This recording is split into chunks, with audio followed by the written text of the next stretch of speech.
Hey folks, this is Matt. I'm over here in Coconut Creek in this apartment complex. A lot of property managers call me to deodorize an apartment when a tenant has smoked in it.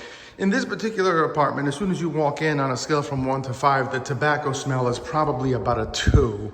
But they did paint the walls. Now, this is a little lesson for those property managers and also homeowners.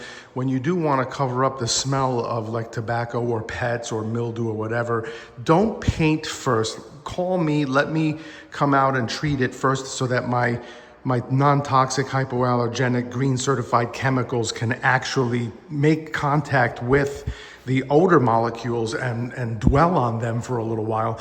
My stuff will go through this new paint, but it just makes things a little bit easier and faster.